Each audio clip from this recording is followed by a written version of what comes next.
উত্তর বাহিনী হুগলি জেলার শিয়াখালা গ্রামের বিখ্যাত ও বহু শতাব্দী প্রাচীন লৌকিক দেবী মা বিশালাক্ষী। শিয়াখালার পূর্বে নাম ছিল শিবাক্ষেত্র। উত্তর বাহিনীর প্রাচীন তত্ত্বের বিষয়ে জানা যায়, হুগলি জেলার এই অংশ ষোড়শ শতাব্দীতে গভীর জঙ্গলে ঢাকা ছিল এবং অধিবাসীরা ছিলেন অনুন্নত শ্রেণীর। তারা ভীষণ প্রকৃতির ও দুর্ধর্ষ যোদ্ধা ছিলেন। তারা রাজশক্তির বিরুদ্ধে বিদ্রোহ ঘোষণা করলেন। সেই সময় বাংলার শাসক ছিলেন সুলতান হোসেন সাহা।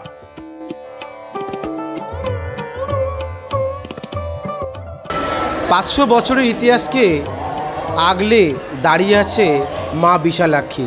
তারই কাহিনী তুলে ধরব আপনাদের সামনে।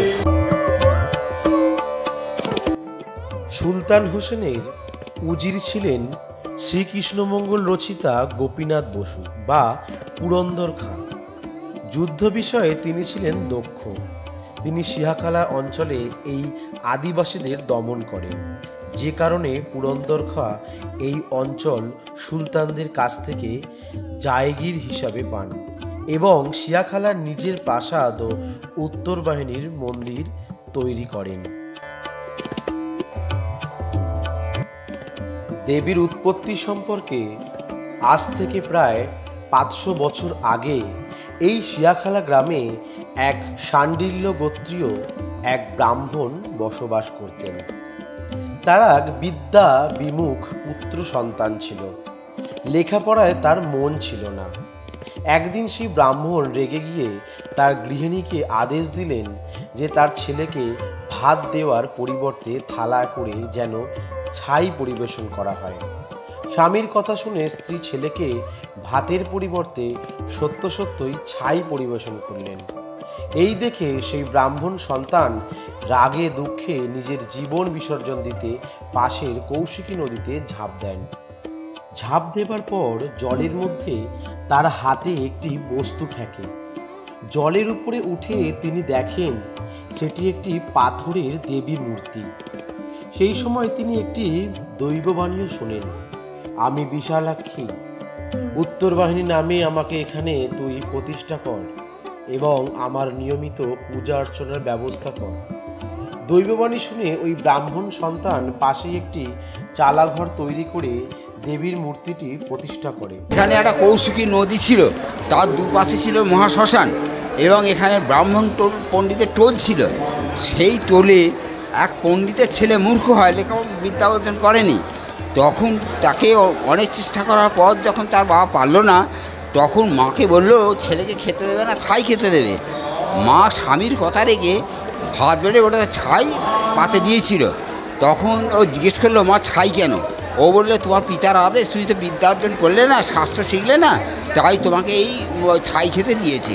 তখন মনের দুঃখে ছাই কটা খেয়ে এই কৌশিকী নদীতে আত্মহত্যা করে বলে ডুবে মরে বলে এলো। তখন আত্মহত্যা যখন করতে যাচ্ছে, তখন ওপর থেকে দৈববাণী হলো যে তুই ডুব দিয়ে আমাকে তোল, আমি পাথরের মূর্তি হয়ে নিচে বাস করছি, তুই আমাকে তোল, তুই অদ্বিতীয় পণ্ডিত হবি।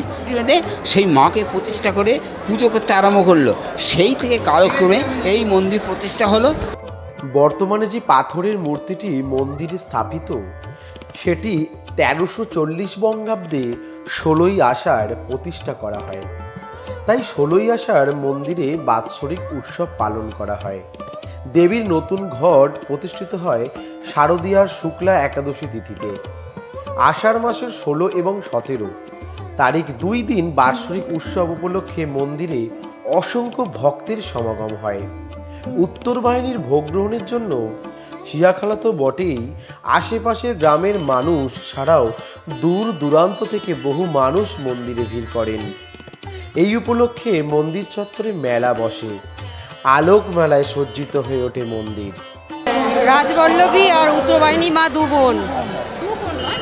হ্যাঁ বোন। যাই হোক, আনুমানিক 500 বছরের পুরনো এই ঠাকুর প্রতিষ্ঠিত হয়েছে। তা আজকে মা উত্তর বাহিনীর প্রতিষ্ঠা দিবস, সেই উপলক্ষে এই বিশেষ সব আয়োজন হয়েছে অনুষ্ঠানে। তারপর পাশের মাঠে মেলা বসে।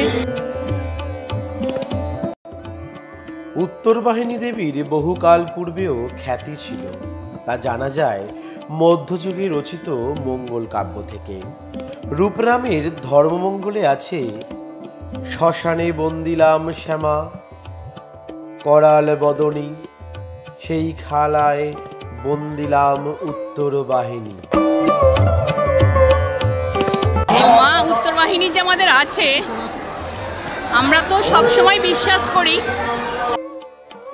এইভাবে সৃষ্টি হলো হুগলি জেলার শিয়াখালা গ্রামের জাগ্রত লৌকিক দেবী মা উত্তর বাহিনী বা বিশালাক্ষী দেবী। 500 বছর ধরে এই ইতিহাসকে বহন করে চলেছে শিয়াখালার, হুগলির শিয়াখালার অঞ্চলের এই উত্তর বাহিনী তলার মা বিশালাক্ষী মায়ের মন্দির।